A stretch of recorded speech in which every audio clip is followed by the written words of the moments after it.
Alors.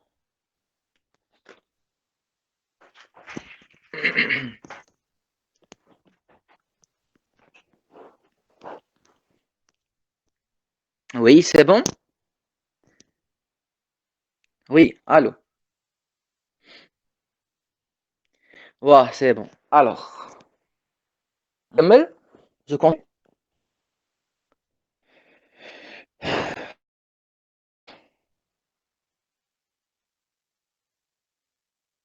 Alors, on continue. Alors, une hypoglycémie. Oui, alors, Kamel yak. Oui, allô, c'est bon. Alors, une hypoglycémie entraîne des troubles neurologiques à court terme, le, la sécrétion du glucagon, activation de la sensation de la faim,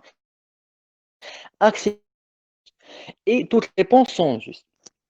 Bon, non, pour être clair, la réponse juste est la E. Lâche, parce que le premier organe qui va il le manque de glucides, d'os dans l'organisme, c'est bien le cerveau.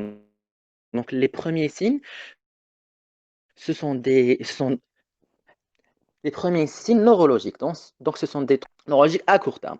Alors, la sécrétion du glucagon, c'est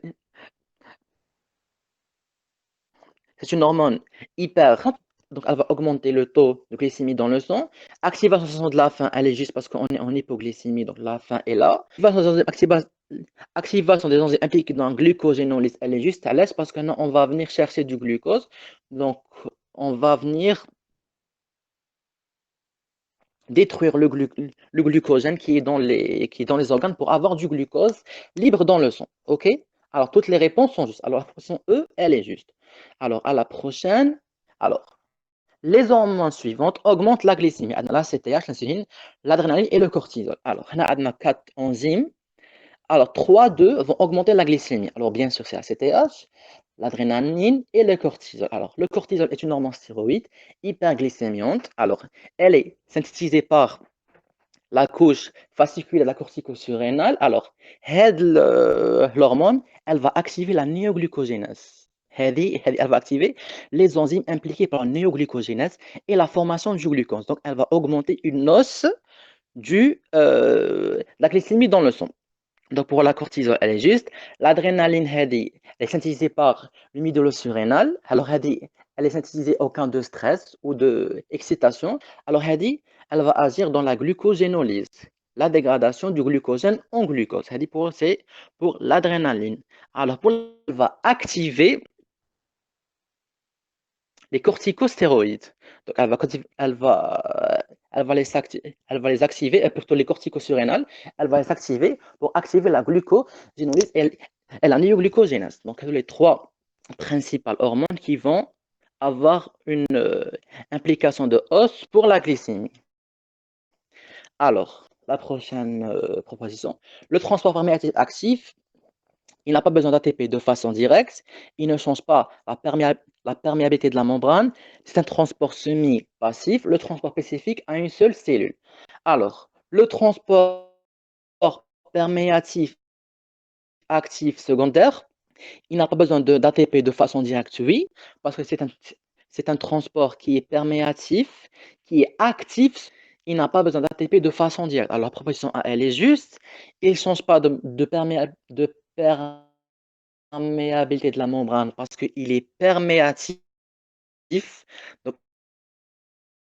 il ne va pas changer la ce qui est donc, c'est pas un transport spécifique à une seule cellule. Donc, la réponse est A et B. Alors, la prochaine, lesquels aliments ont un indice glycémique élevé. Donc, non, 4,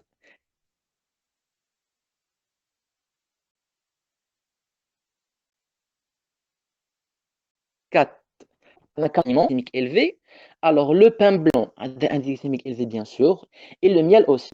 C'est les deux aliments qui ont un indice glycémique très élevé. Ont une capacité à faire élever la glycémie dans le sang. La banane non, a un indice glycémique qui est bas. Le pain complet, indice glycémique qui est moyen. Donc, ceux-là, ces aliments qui vont augmenter la glycémie. dans l'organe. Parmi les propositions suivantes de l'hémoglobine glyquée, choisissez les bonnes réponses. Alors,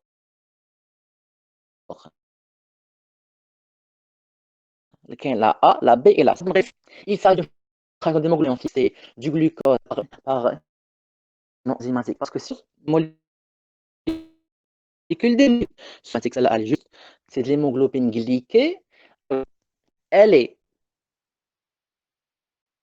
Non, oui,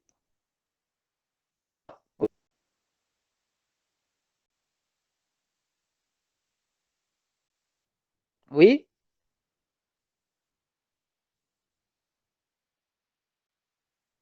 voilà, merci madame.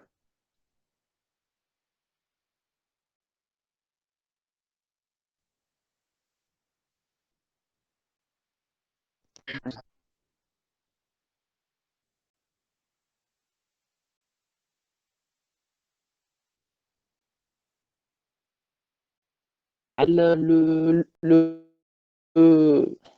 deuxième, la connexion est très lente.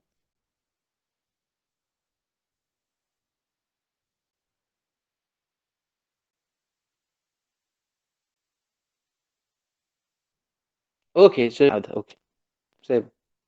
Alors, et les propositions suivantes sur l'hémoglobine glyquée. Adna A, il s'agit du enzymatique, il de la glycémie est juste à lèche parce que l'hémoglobine va fixer du glucose par une réaction enzymatique, c'est l'hémoglobine glyquée.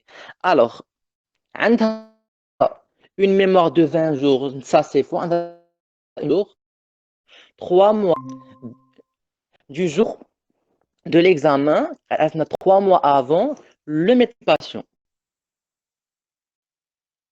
Alors, celle-là, elle est fausse, c'est 4 jours. Elle représente 6% d'hémoglobine totale, celle-là, elle est. Et elle compte plusieurs fractions, non, elle compte une seule fraction pour le glucose. La bonne réponse, c'est la A et la C. Alors, on peut considérer un diabète quand la glycémie est supérieure ou égale à 2 reprises grammes par litre, quand le taux de la glycémie est 1,10 grammes par litre, quand le taux de ces gras sont élevés. Pour un, c'est pas un diabète. Alors, quand le gras est élevé, ça ne veut rien dire. Alors, quand la glycémie a 2 repas inversés, c'est un diabète selon l'OMS. Alors, à la prochaine question. Alors, la maladie de Wenger, elle résulte d'une mutation du gène alpha-tétraamino-bétanosyl. Elle résulte d'une mutation du gène LC34 et G3 et G6PC. Elle peut être diagnostiquée en phase prénatale par la technique moléculaire. Elle est due à une mutation chromosomique. Alors, la maladie de Wenger est une maladie chromosomique. Alors, due à une mutation du chromosome.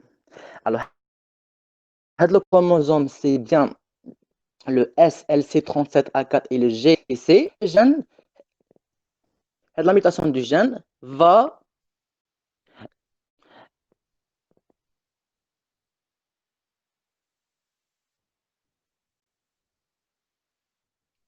La mutation du gène va un déficit en glucosylphosphatase.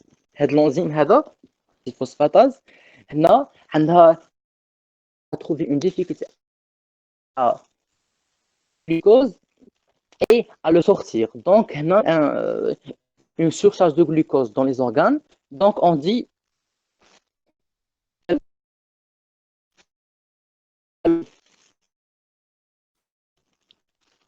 Allô?